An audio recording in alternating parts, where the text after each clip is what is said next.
بسم اللہ الرحمن الرحیم۔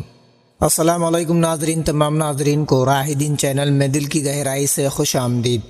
ناظرین، تاریخ اسلام میں ایک ایسا دور بھی آیا ہے جب زمین پر عدل کا ایسا نظام قائم تھا کہ رات کے اندھیرے میں بھی کوئی بھوکا نہیں سوتا تھا۔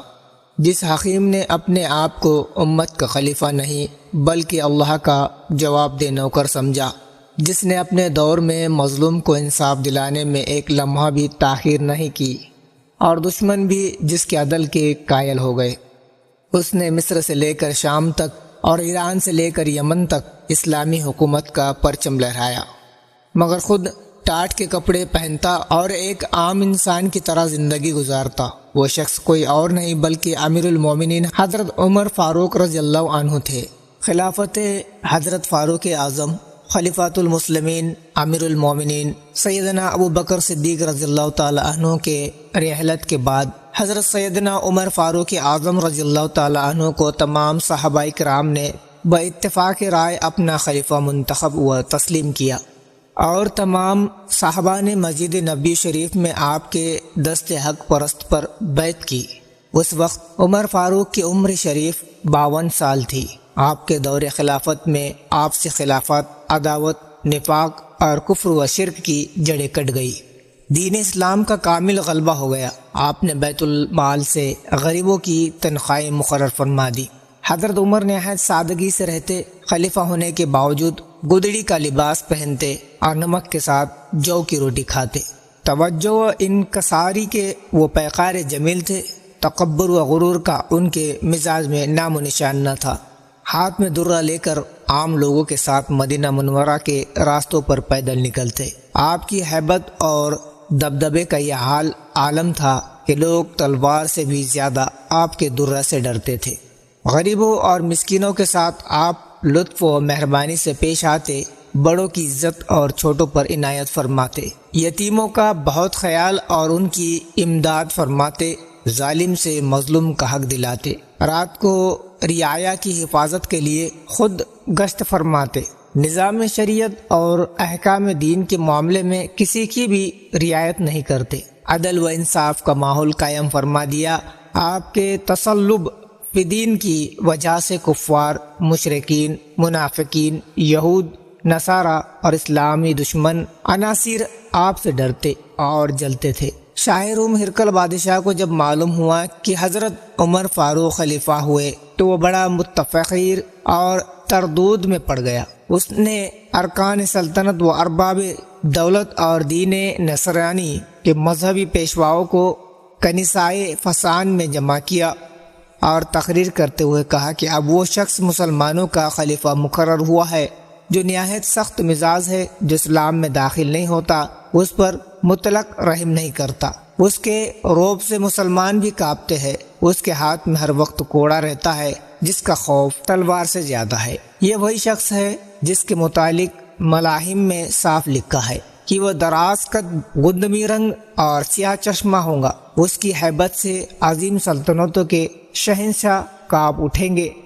وہ فتح اعظم کی حیثیت سے دور دراز کے ممالک کو فتح کرے گا، سیاست کا ایسا ماہر ہوگا کہ اپنے دارالسلطنت میں بیٹھ کر اپنے لشکر کی کمانڈ کرے گا، اس کے ایک اشارے پر اس کے فرما بردار مجاہد سر دھڑ کی بازی لگا دیں گے، کیسر و کسرا کے ایوان اکھاڑ پھینکیں گے، وہ میرے تخت کا بھی مالک ہو جائے گا۔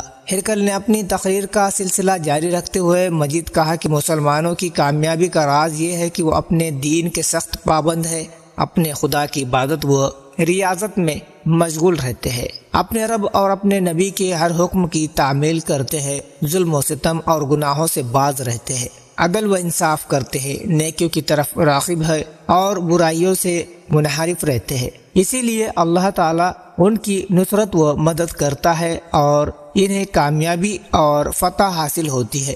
ہمارا حال یہ ہے کہ ظلم و ستم، ناانصافی، خلق خدا کی حق تلفی، حرام کاری، عیاشی، مکاری، بےہودگی، بے حیائی، گنہگاری، فسق و فجور اور دین مسیح کی نافرمانی میں سر سے پاؤں تک غرق ہے۔ اسی لیے ہم خدا کی مدد اور نصرت سے محروم ہیں، مسیح ہم سے ناراض ہے، لہذا ہم ہمیشہ شکست اور نامرادی سے دوچار ہوتے ہیں۔ اے دین مسیح اور صلیب کے پرستاروں، اب بھی وقت ہے، اپنے گناہوں سے توبہ کر کے تمام ناجیبہ افعال کو ترک کر دو، ورنہ وہ دین دور نہیں کہ ہم پر ایسی قوم غالب و مسلط ہوگی جس کے دفاع کی ہم میں قوت استطاعت نہیں۔ اس قوم کے دین تمام ادیان پر غالب ہو جائیں گے۔ ہرکل نے اپنی تقریر میں یہ تک کہا کہ اگر تم اپنی حرکتوں سے باز نہ آئے، عیش و عشرت کو نہیں چھوڑا، تو تمہارے لیے مناسب ہے کہ تم مسلمان کا دین اپنا لو، انہیں جزیہ دے کر صلح کر لو۔ ہرکل کی زبان سے یہ جملہ سن کر تمام حاضرین چونک گئے۔ خود بادشاہ یہ کہتا ہے کہ مسلمانوں کا دین اختیار کر لو یا جزیہ دینے پر رضامند ہو جاؤ۔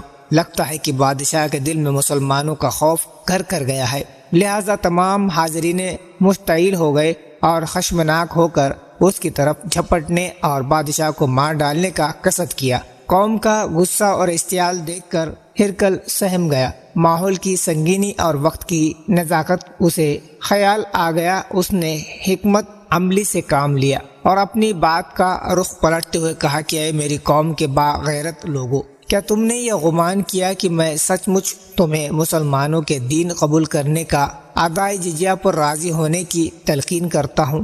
ہرگز نہیں۔ یہ بات میں نے صرف اس لیے کہی ہے کہ میں تمہارا امتحان لے رہا تھا کہ تم میں اپنے دین کی محبت و غیرت باقی ہے یا نہیں، لیکن تم نے دین کے معاملے میں اپنے بادشاہ کا بھی لحاظ نہ کرتے ہوئے خشم و غصے کا اظہار کیا۔ یہ دیکھ کر میرا سینہ پھول گیا ہے۔ مجھے تمہاری غیرت دینی اور حمیت قومی پر فخر ہے۔ اب میں عربوں کو نیست و نابود کرنے میں کسی قسم کی کوتاہی اور سستی نہیں کروں گا۔